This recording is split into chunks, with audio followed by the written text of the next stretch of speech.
सुनील जी, पहला phase parliament elections का जो है वो कल हो गया पूरा, लेकिन कश्मीर से अभी तक भारतीय जनता पार्टी अपना कोई कैंडिडेट नहीं उतार रही है। बड़ी हैरानगी की बात है। और ये तो उतार नहीं रही। आपको पत्रकार मित्रों को तो मालूम होगा कि अमित शाह जी खुद जम्मू की रैली में 16 तारीख को ये ऐलान करके गए हैं कि वो कश्मीर की 3 सीटों के ऊपर अपने कैंडिडेट नहीं उतार रहे हैं। इसका मतलब है कि भारतीय जनता पार्टी ने अपने कैंडिडेट्स उम्मीदवारों को उतारने से पहले ही अपनी हार को जो है वो कबूल कर लिया है। नंबर 1। नंबर 2, आपने ये सवाल किया कि उधमपुर और कठुआ पार्लियामेंट की सीट के ऊपर कल चुनाव हो गए हैं, तो 68% पोलिंग वहाँ पे दर्ज की गई है। मौसम खराब था, मूसलाधार बारिश थी, जुम्मे का दिन था, उसके बावजूद भी 68% वोटिंग एक बड़ी अच्छी वोटिंग को ऐतिहासिक वोटिंग माना जाता है। नंबर 1। नंबर 2 ये है कि हमारे जो उम्मीदवार हैं, जो हमारे अलायंस पार्टनर्स के, जो हमने 2 कांग्रेस के जम्मू में उतारे हैं, वो दोनों जीतेंगे।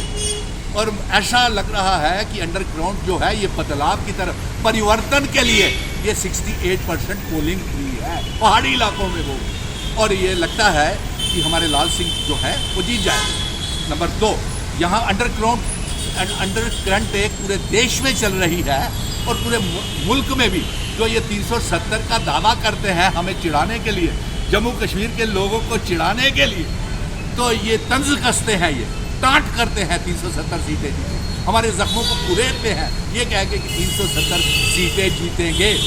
370 नहीं जीतेंगे। जो पार्टी इतनी बड़ी देश की नहीं पूरी दुनिया की पार्टी खुद को कहती है, वो 3 कैंडिडेट कश्मीर में खड़े नहीं कर पा रहे। लेकिन यही पार्टी दावा कर रही है कि 3 परिवारों को वोट नहीं देना है। गांधी परिवार, अब्दुल्ला और मुफ्ती परिवार, ये कहीं न कहीं सही तो बोल रही है। अमित शाह जी ने बिल्कुल सही कहा। और इसके से पहले मिशन स्टेटहुड अपनी जंग जीत चुका है। सुप्रीम कोर्ट से रियासत के दर्जे की वापसी, असेंबली के चुनाव करवाना, मजबूरी में प्रधानमंत्री जी ने अपनी उधमपुर सीट को बचाने के लिए ये छोड़ दिया और मजबूरी में बोल दिया दबाव के नीचे कि स्टेट भी वापस आएगी, असेंबली के चुनाव भी करवाए जाएंगे। लेकिन हम उनसे कहते हैं कि असेंबली के चुनावों से पहले, पत्रकार मित्रों हमारा ये पैगाम है, असेंबली के चुनावों से पहले हमें रियासत का दर्जा दिया जाए।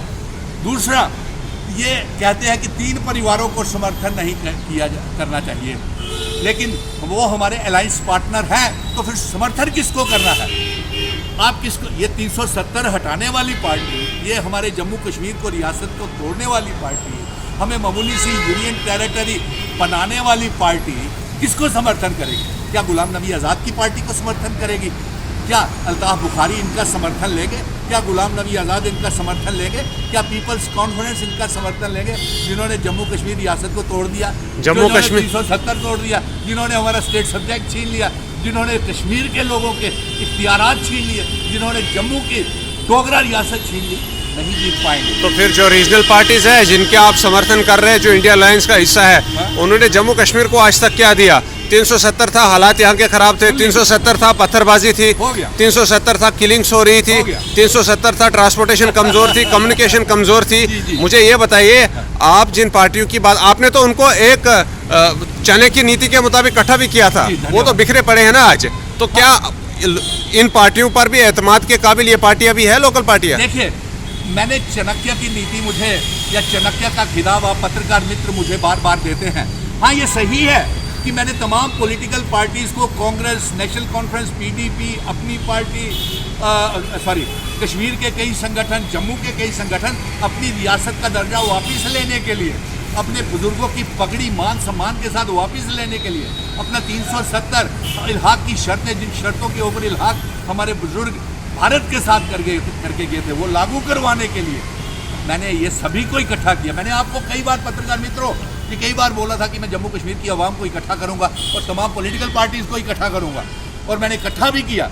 और आज ये मुझे अफसोस इस बात का है कि 370 की बात, रियासत के दर्जे की बात आज़ाद तो करता है, वो अल्ताफ बुखारी तो करता है, जमा जवानी करते हैं। सुप्रीम कोर्ट तो सुनील डिम्पल ही गया ना, सुप्रीम कोर्ट से जीत करके जंग सुनील डिम्पल ही लाया ना। और अब ये उनसे समर्थन ले रहे हैं, सपोर्ट ले रहे हैं भारतीय जनता पार्टी से, जिन्होंने 370 को तोड़ा, जिन्होंने हमारी रियासत को तोड़ा।